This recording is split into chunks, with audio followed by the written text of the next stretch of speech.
All right, and with us right now, we've got Felix Cao.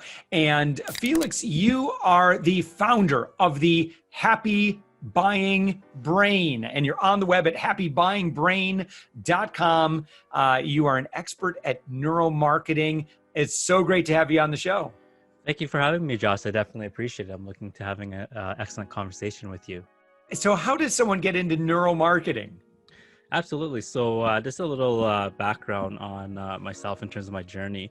So we'll just run through a really quick time lapse. So really what it started was about 2 decades ago. And initially the aspiration was actually more towards the medical field, more particular actually optometry. So when you look at the term neuromarketing, the neuro part comes from the neuroscience, which is the study of like the nervous system, primarily the brain. So a lot of that background came from, my educational courses that I took, and the background lied primarily in biological science and psychology. So during that time, I was going to school for those, two disciplines there. I also got more involved in terms of the business side of things with more self-employment opportunities that revolved around, the industries of finance, investments, and real estate. And what that eventually led to was, getting involved in the tech industry. So, that's something that I was there for nearly 10 years during that time. But what I seen was, it was a perfect transition to neuromarketing because right now coming from the tech space, AI and virtual reality are becoming a part of our everyday lives, right? So, like right now, today, what I do see is that we're at the cusp of another tech revolution when it comes to the mass adoption of artificial intelligence in our lives.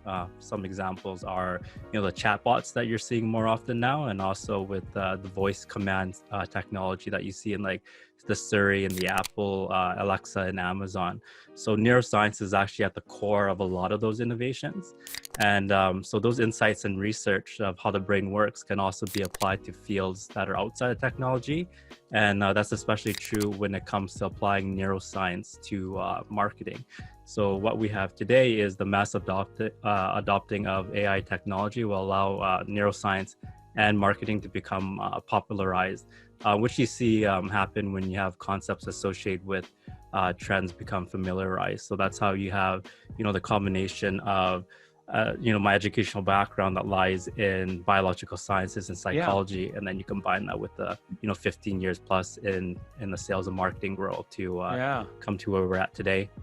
So you have some crazy valuable skills that sound they sound pretty compelling. Like, I think we all want to know how can we improve what we're doing and play into psychology of the consumer today. So now it's great that you and I are chatting because on the consumer side of things, although, maybe not, in the necessarily in the sales language side of things, but, I've been studying and leading consumer behavior. And I'm wondering if you would share your perspective or your point of view on how consumers have changed over the past, say, 5-10 years.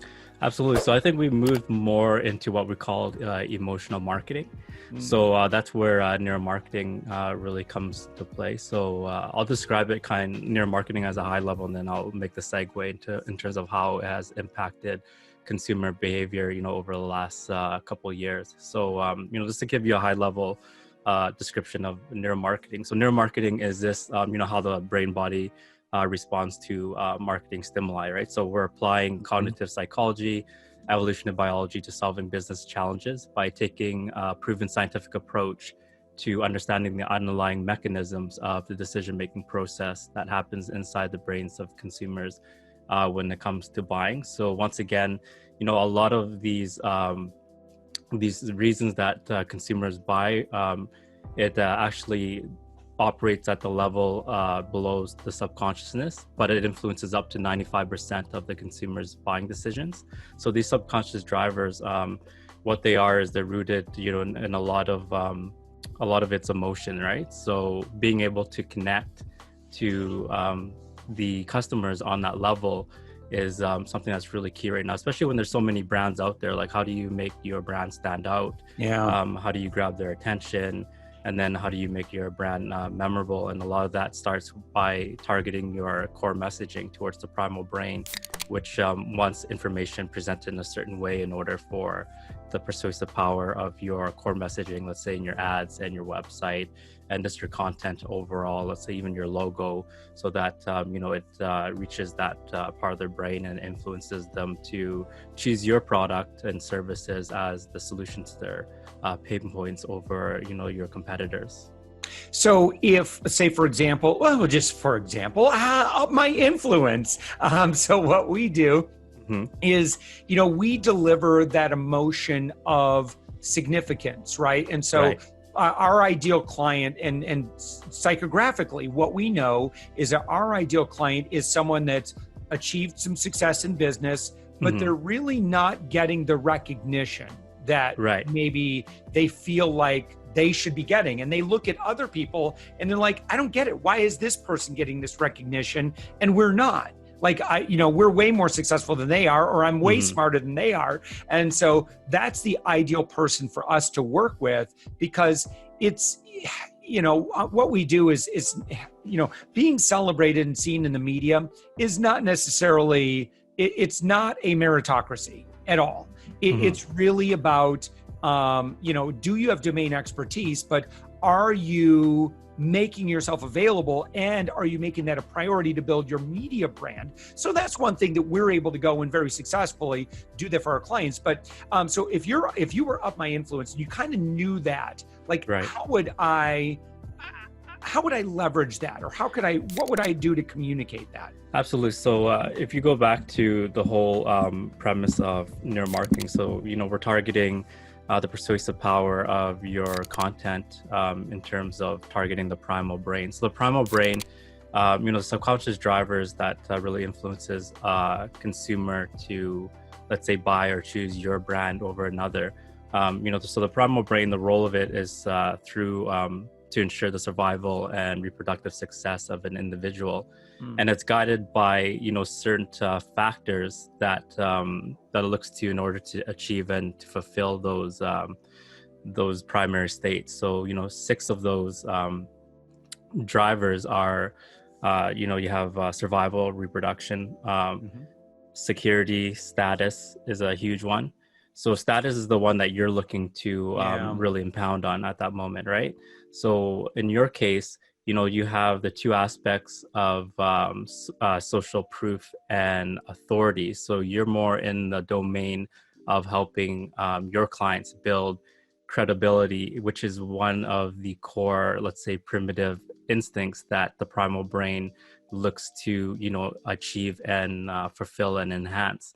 So that is one thing that actually, since, humans are considered, we're just creatures of our own habits, and we are more of the herd mentality. Yeah. So that's why it plays in terms of, so the one aspect is you have the skills to execute the task, but the other one is how you mentioned, how do you get out there?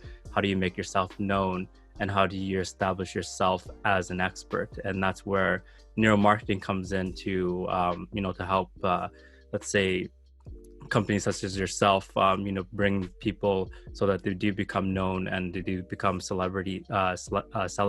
So, just to give you an example, like luxury brands, for example, their primary mission is to target, to instill feelings of self-worth, acceptance, and obviously the high status that's associated with owning their luxury goods, right? So in your sense, you'd be applying that same paradigm so that your clients now elevates themselves to that status and that kind of notoriety in terms of their industry to be the go-to person. Yeah. So Felix, in your work now, you primarily work with small, medium-sized companies and some larger ones in terms of reviewing a lot of their messaging. Then, well, I would imagine it starts a little bit further back by talking about who is the customer and what does the customer want, and then you come and say, what does the customer really want? Is that kind of where when you start working with a client, kind of how the process goes? Exactly. So what it does is, we like to obviously hop in a discovery call with them. We like to learn more about the business, the goals that they want to achieve, what pain points that they're trying to solve, what are some of the causes of those pain points, and what have they tried to fix it?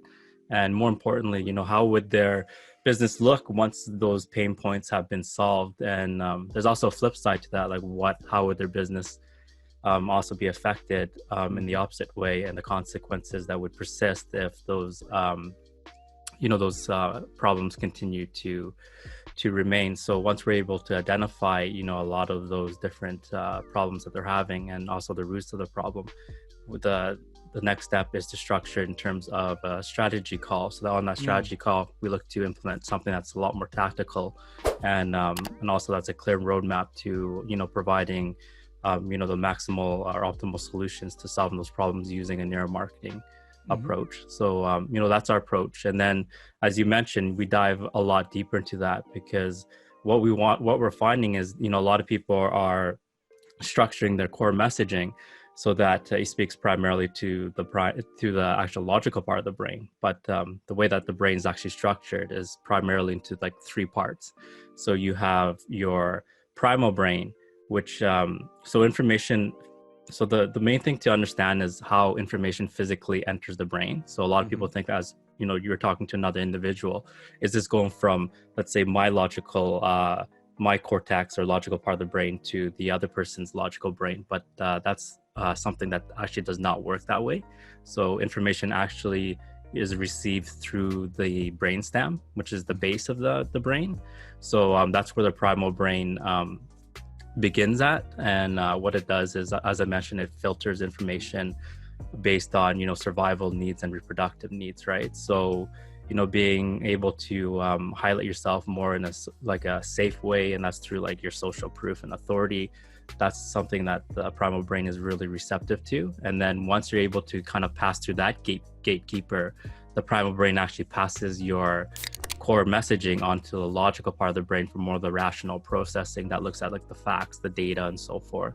So it's very important to structure your messaging in a way where it's receptive to the primal brain, and then it gets passed on to the higher levels of brain processing, which is your cortex, and that deals with, once again, the logical part and the rational part of the core messaging. Do you ever get someone who goes, "Oh, Felix, this is just a bunch of hooey gooey. People don't care about that. All they care about are the facts and figures, right? And the numbers are what sell." Right. Yeah, we do get that. And that's when we explain to them that it's very important to understand how the brain is structured. So that's why, you have to construct or present your marketing stimuli in a specific way where now it's actually brain friendly and receptive to how the brain actually likes to receive information. And just to give you an idea of like the types of companies that are actually using it, and that's always using companies that are global or the gold standard in terms of highlighting authority and social proof at the highest level. So I'll provide a couple examples. As number one is in 2017, Facebook created their own neuroscience center to study marketing. So everybody knows. If you don't think Facebook's not using this, yeah, exactly. You're totally mistaken. Yeah, if it's good enough for Facebook, it's probably good enough for you. And it's not just Facebook too. You have larger companies like Frito-Lay's, for example. So Frito-Lay's is a chips company owned by Pepsi. So obviously people drink either Pepsi or Coke. So they know that as a major popular brand when it comes to cola. So they used it when they're looking to gain greater market share into their female audience. So at that time, the Frito-Lay's chip was actually packaged in like a shiny style of bag. And what they found was, when they're actually doing brain studies tests with their female participants, was that their shiny packaging was actually activating a region of their brain that was associated with guilt. So, they didn't want to associate their chip brand with the feeling of guilt. So what they did was they redesigned their packaging from a shiny package to more of a matte style finish. So that new redesigning of the matte style bags actually reduced the level of activation in that same brain region. So now, the level of guilt associated with their brand significantly was reduced, but now they were able to create a positive association between their chips brand to the female audience in terms of, chips being, or their chip brand being a viable option as a snack, and that greatly increased their sales. So that's the second example. I could provide one more example that's actually a lot more quantitative, and that's Campbell's soup. So I'm pretty sure you've had Campbell's soup, right? So that's like everybody has had Campbell's soup during that time. So they were looking to increase their sales as well. So this is like probably around the 2009s, 2010s. So they changed their soup label and made it more humanistic, added some motion to it, put a human face on it. We really want to appeal to the five senses. And one of them is obviously the sense of the nostalgic smell of, homemade soup. So they added, aroma vapors onto the soup label. And they also— oh my gosh. I know they really want to enhance, a lot of those images that really attract the five human primary senses. And they also made their inanimate objects smaller as well. So before, they used to have a large spoon. So they eliminated actually that spoon on it. And what it did was increase their sales by 12% annually. So you look at the number 12, and it's not a big deal to most people, but if we were to look at their sales during that time, they were making annual sales in the 7 to 8 billion. So imagine increasing your sales by 12% in that neighborhood. So you're looking in upwards of, in the hundreds of millions to potentially in the $1 billion range. Simply by making that change based on brain studies and neuromarketing. So that's amazing. So, so I guess what would be some, there's so many questions I want to ask you. So like, what would be a great way that if someone were saying, oh my gosh, like, where do I begin? Like, how does can someone self-analyze their marketing to see if it fits with what their audience's sensitivities are, their audience's triggers are? Well, that's the thing, is like, in order to do neuromarketing, you have to have a deep understanding of pretty much the brain sciences, right? So, good places to start, as you mentioned, is to join neuromarketing communities, also to learn and connect with neuromarketers. One great place is on LinkedIn.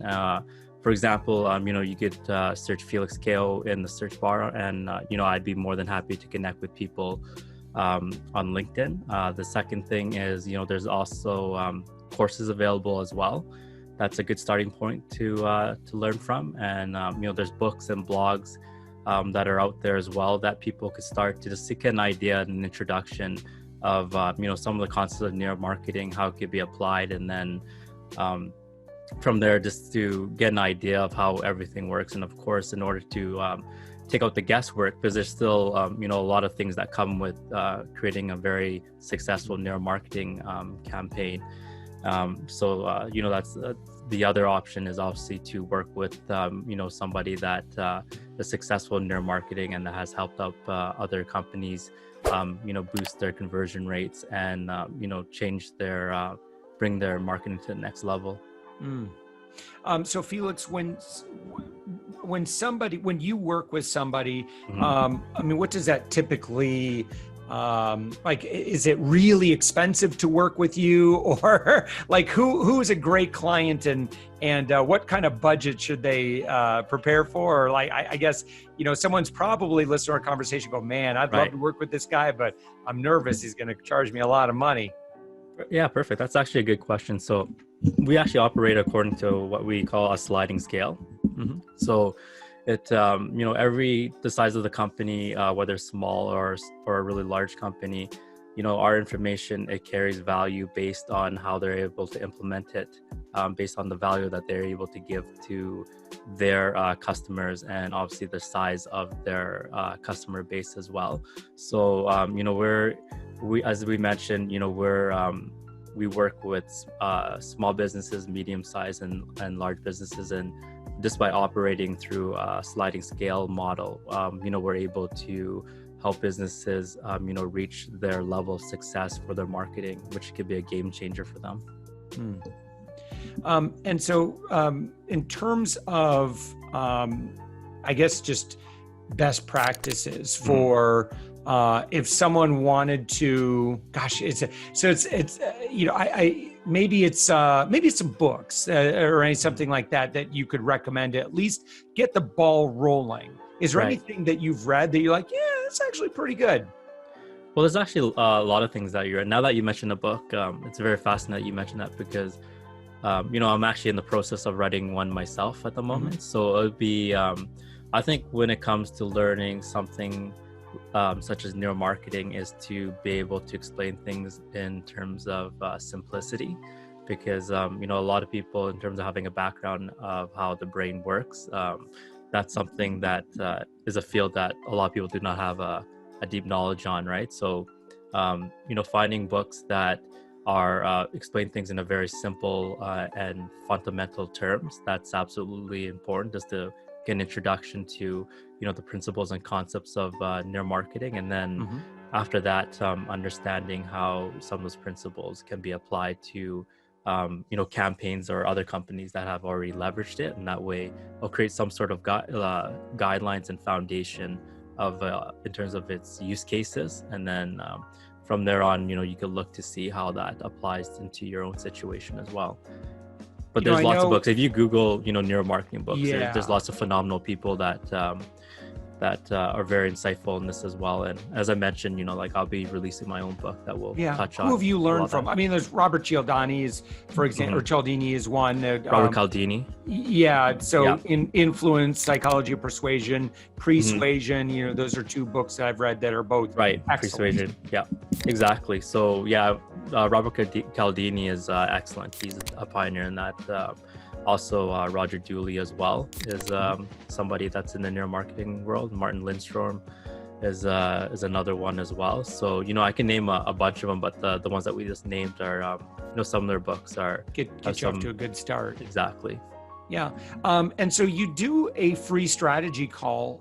What happens on that call? Do you do a hard sell on them? That is more just to get to know about their business. So just mentioned earlier about our discovery call. We want to build that relationship with our the clients and the people that we work with, right? So a lot of it is just understanding their business and what goals they have and what are their problems, and really diving into the real reasons of why is their marketing not living up to the expectations. And that's how we could start structuring their or crafting the marketing now so that it speaks to the primal part of the brain, because that's what we're finding where a lot of the marketing campaigns for businesses fall short is it's a failure of understanding how important or how much influence that primal part of the consumer brain has on their decision-making process when it comes to buying. Yeah. And Felix, you've had some pretty good success. You have a decent book of business. And what do you do to attract new clients? I think it's just, being authentic is number one, associating yourself with good people. And as you mentioned, this going out there, sharing tremendous amount of value and showing how you could help them get to where they want to go. Yeah. Excellent. All right. Well, Felix Cao, just like the boxing KO, you're found at happybuyingbrain.com. Aside from the free call, is there anything like any kind of content that you've created or any other things that you would have someone take a look at? Yeah, absolutely. So one of the main goals in 2020 is to raise the awareness of neuromarketing and how it could be, the practical implication or applications of that is, can be game changing in terms of the marketing results. And that includes, businesses that are small, medium, all the way through to large size businesses. So as you mentioned, one of the ways to learn is one of the ways is I have a blog on happybuyingbrain.com. So, anyone who's interested in learning more about neuromarketing, feel free to subscribe. Also, the book that I'll be releasing as well in the in the coming months will be a good way to get introduced to the concepts of neuromarketing and how it could impact brand growth and marketing success. Yeah. And also courses as well. So that's something that I'm also in the process of creating as well, and that'll be coming out in the coming months. Yeah. I mean, I should point out that your blog articles are actually pretty in depth. I mean, there's some really good content here. So if you want to learn more about neuromarketing, just go to happybuyingbrain.com, click on blog, and Felix, you put together a pretty good library of some fairly epic articles around different aspects of neuromarketing. How is your business losing if you're not using neuromarketing? What language does the Primal Brain understand when buying? And more. So, you talk about Black Friday. Yeah, there's a whole lot of neuromarketing going on Black Friday. I can tell you. I think that's the pinnacle of neuromarketing when it comes to that day. So. Oh yeah. So a lot of those blog posters, they do go really in depth, and that's to give our readers a really good grasp in terms of, the power of implementing neuromarketing into their own marketing campaigns. Great. All right, Felix Cao, founder of the Happy Buying Brain on the web at happybuyingbrain.com. Thanks so much for joining us. Thank you, Josh. I definitely appreciate it. It was fun.